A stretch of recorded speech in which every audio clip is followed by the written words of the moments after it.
బలోపేతం చేయడం కోసం గాంధీ నెహ్రూ కుటుంబం నుంచి రాజశేఖర రెడ్డి గారి వారసురాలుగా మనందరికీ వచ్చినటువంటి శ్రీమతి షర్మిలారెడ్డి గారిని మాట్లాడవలసిందిగా కోరుతున్నాం.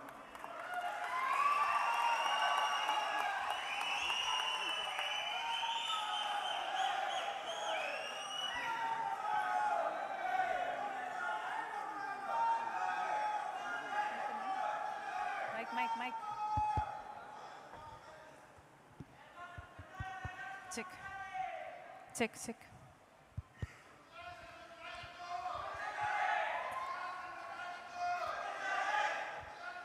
రాజశేఖర రెడ్డి గారి కుటుంబమైన మీలో ప్రతి ఒక్కరికి వేదిక మీదున్న ఇంతమంది పెద్ద నాయకులందరికీ, సోనియా గాంధీ గారికి ప్రత్యేకంగా రాజశేఖర రెడ్డి గారి 75వ జయంతి సందర్భంగా లెటర్ ద్వారా మెసేజ్ పంపించారు. వారికి, రాహుల్ గాంధీ గారికి వీడియో మెసేజ్ అదే పనిగా రాజశేఖర రెడ్డి గారి జయంతి సందర్భంగా ఈరోజు పొద్దున పంపించారు.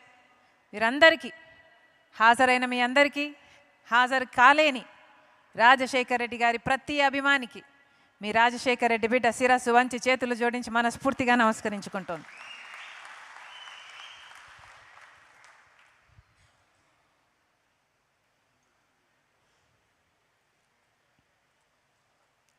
డాక్టర్ వైఎస్ రాజశేఖర రెడ్డి, ఆ మనిషి గుర్తు రాగానే మొట్టమొదట గుర్తొచ్చే అంశం ముఖము నిండా చిరునవ్వు. నడుచుకుంటూ వస్తే రాజసమే నడుచుకుంటూ వస్తుందా అన్నట్టుగా ఉండేది. ఆ ఖద్దరు పంచ దగ్గరికి వచ్చి పాప్స్ అని చేయి చాచినప్పుడల్లా, నన్ను దగ్గరికి తీసుకున్నప్పుడల్లా ఎంత ధైర్యమో మాటల్లో చెప్పలేనిది.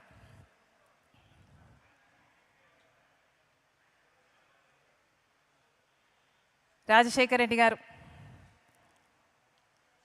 చనిపోకముందు ఆ కొద్ది రోజులు ఆయనతో గడిపిన జ్ఞాపకాలు మీతో పంచుకోవాలని ఉంది. ఆ కొద్ది రోజులు ఆల్మోస్ట్ నాన్నని నేను కలిసిన ఆఖరిసారి కావచ్చు. ఆ రోజు కలిశాను, మరుసటి రోజు నేను బెంగళూరుకు వెళ్ళిపోవడం జరిగింది. ఆ రోజు రాత్రి నేను కలిసినప్పుడు నాన్న మాట, పాప్స్ దేవుడు ఎంత చేశాడు కదా, మన జీవితాల్లో దేవుడు ఎంత చేశాడు, ఏమీ కానీ నన్ను ఇంత దూరం తీసుకొచ్చాడు,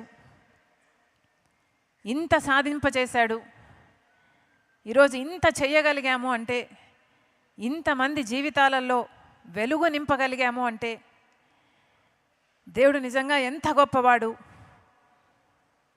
ఎక్కడో ఉన్నవాడిని తీసుకొచ్చి ఇంత ఎత్తున నిలిపాడు, ఇంత అవకాశాన్ని ఇచ్చాడు అని దేవునికి ఎంతో గ్రేట్ఫుల్గా ఉన్నాడు. ఉంటూ ఇంకో మాట కూడా అన్నాడు, పాప్స్ నా జీవితము జలయజ్ఞాని కోసమే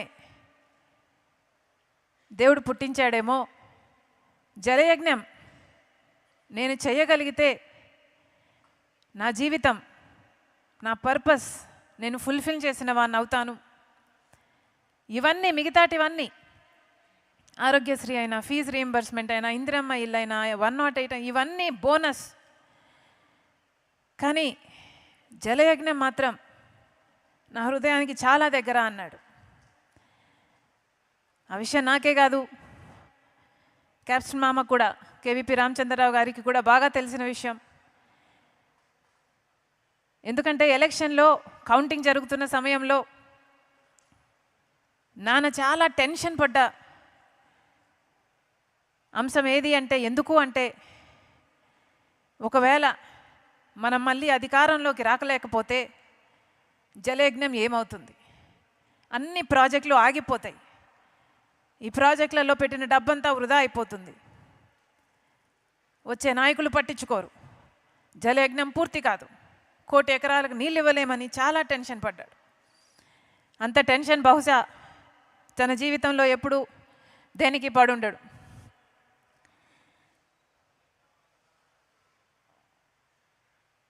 అంతేకాదు, నాన్న ఆఖరి రోజుల్లో ప్రజల దగ్గరికి వెళ్ళాలి,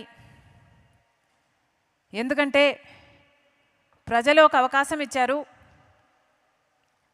ఆ ప్రజలకు మనం రుణపడి ఉండాం అన్న భావన నాన్నలో చాలా ఉండేది. ఒకసారి ఆలోచన చేయండి, ఏ ముఖ్యమంత్రి కూడా ఎలక్షన్లు అయిపోయాక గెలిచిన తర్వాత అంత తొందరగా మళ్ళీ ప్రజల్లోకి వెళ్ళాలి అని అనుకోడు.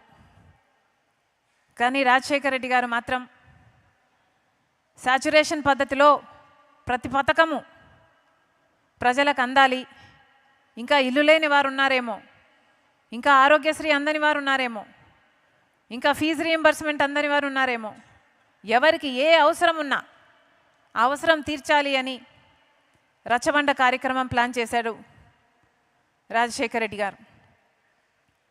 అసలు ఏం అవసరం ఉంది? నాకు ఒక్కొక్కసారి అనుకుంటే అసలు ఏం అవసరం ఉంది? ముఖ్యమంత్రిగా 5 సంవత్సరాలు పనిచేశాడు.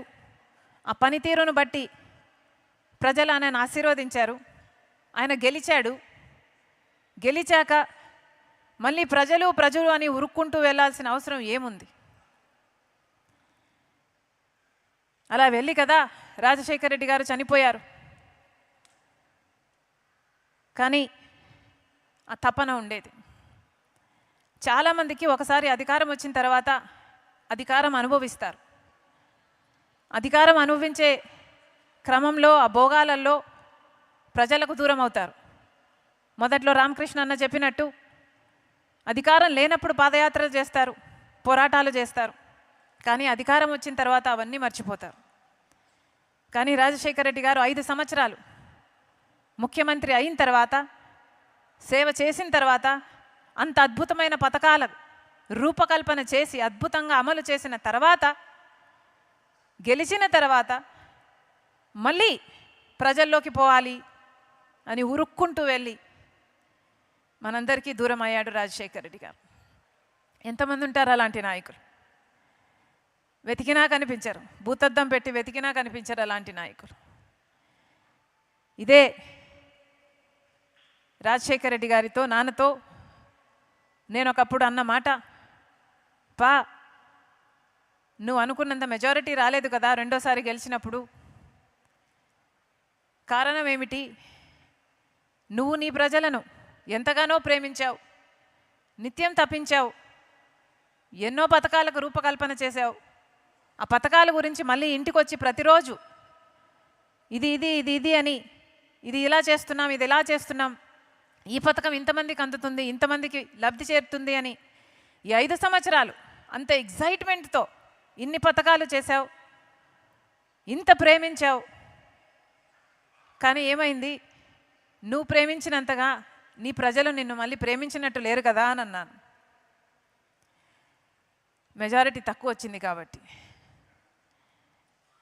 దానికి ఆయన ఏమీ అనలేదు, నవ్వాడు, చిరునవ్వు, పర్వాలేదులే పాప్స్ అన్నాడు. కానీ ఆ రోజు అర్థం కాలేదు నాకు ప్రజలు ఆయనను ఎంత ప్రేమించారు అని. ఏ రోజు అర్థమైందంటే, నాన్న చనిపోయిన తర్వాత రాజశేఖర రెడ్డి గారు చనిపోయారు అని వార్త విని ఆ నిజం భరించలేక, ఆ నిజాన్ని జీర్ణించుకోలేక ఎంతోమంది 700 మందికి పైగా ఆయన వెనకాలే చనిపోయారు. ఆ రోజు అర్థమైంది నాన్న తన ప్రజల్ని ఎంతగా ప్రేమించాడు, ప్రజలు కూడా తనని అంతగా ప్రేమించాడు అని. లేకపోతే నాన్న నన్ను ఎంతగానో ప్రేమించాడు, నేను నాన్నని ఎంతగానో ప్రేమించాను, అయినా నేనే బతికే ఉన్నా, మేము ఎలా బతుకున్నాం, అమ్మ నేను ఎలా బతుకున్నాం, కానీ ఇంతమంది చనిపోయారు. ఎంత గొప్ప ప్రేమ వాళ్ళది అని ఆ రోజు అర్థమైంది. ఇలాంటివి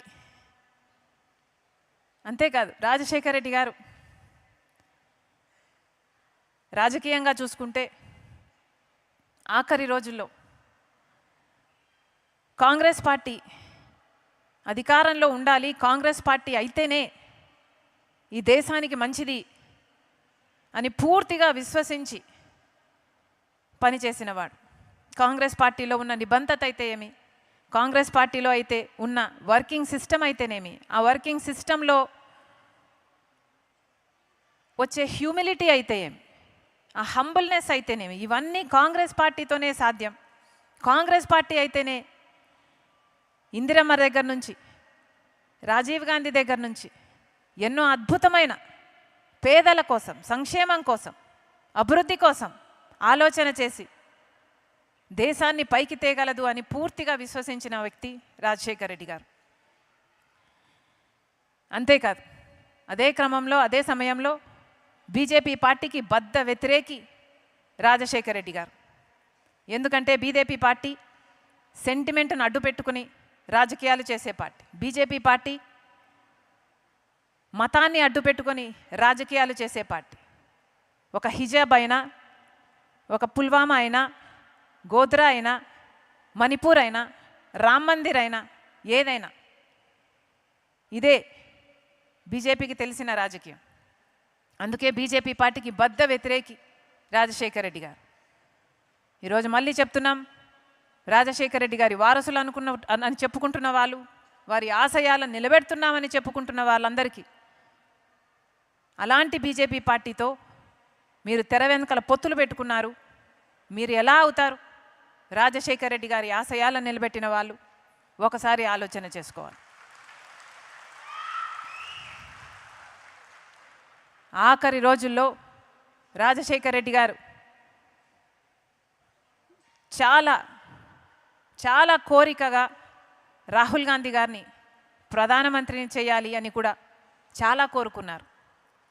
మరి ముఖ్యంగా ఆ ఎలక్షన్ ఆ టైంలో, ఆ ఆఖరి సంవత్సరంలో ఎందుకో తెలియదు, అసలు ఆ రోజుల్లో రాహుల్ గాంధీ గారు పెద్ద నాయకుడు కూడా కాదు. అప్పుడు రాహుల్ గాంధీ గారికి వయసు 35 సంవత్సరాలు. పెద్ద నాయకుడు కాదు, పెద్ద నాయకత్వ లక్షణాలు లేవు. ఆ రోజులో పెద్ద నాయకుడు కావాలి అన్న తపన ఆయనలో కూడా లేదు. అయినా కూడా రాజశేఖర రెడ్డి గారు గుర్తించారు, ఈ మనిషి ప్రధానమంత్రి అయితే మన దేశానికి మంచిది అని ఆ రోజు గుర్తించాడు రాజశేఖర రెడ్డి గారు. ఎంత ముందు చూపు ఉండాలి ఆ మనిషికి. రాజశేఖర రెడ్డి గారికి రాజీవ్ గాంధీ గారికి చాలా దగ్గరి సంబంధం. రాజీవ్ గాంధీ గారంటే రాజశేఖర రెడ్డి గారికి చాలా ప్రీతి. ద పర్ఫెక్ట్ జెంటిల్మెన్ అనేవారు రాజీవ్ గాంధీ గారి గురించి.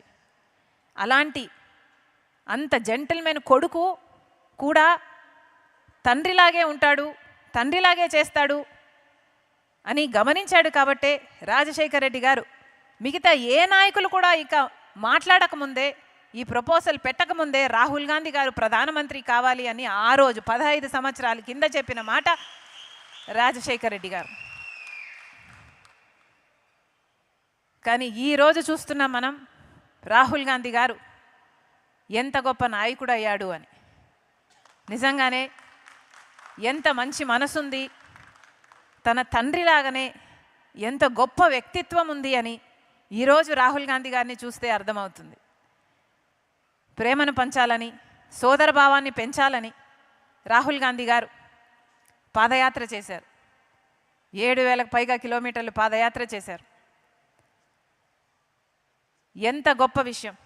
అంత దేశాన్నే ఏలబోయే ఒక ప్రధానమంత్రి ఈరోజు పొద్దున పంపించిన మెసేజ్లో రాజశేఖర రెడ్డి గారి గురించి, రాజశేఖర రెడ్డి గారి పాదయాత్రే నా పాదయాత్రకు స్ఫూర్తి అని అనటం, రాజశేఖర రెడ్డి గారు నా మెంటర్ అని అనటం ఎంత గొప్ప విషయం. నిజంగానే మనస్ఫూర్తిగా ఈరోజు రాజశేఖర రెడ్డి గారి బిడ్డ విశ్వసిస్తుంది, ఆ రోజు నాన్న చెప్పిన మాట నిజం, నాన్న కోరిక నిజం, రాహుల్ గాంధీ గారిని ప్రధానమంత్రిని చేసుకునే బాధ్యత మన అందరి మీద ఉంది. ఎందుకంటే అది రాజశేఖర్ రెడ్డి గారి ఆఖరి కోరిక కాబట్టి. ఈ ఆఖరి కోరికను తీర్చాలా, ఈ బాధ్యత మనందరి మీద ఉంది. మరొక్కసారి ఇంతమంది రాజశేఖర్ రెడ్డి గారిని స్మరించుకోవడం కోసం, ఆయనకు నివాళులు అర్పించడం కోసం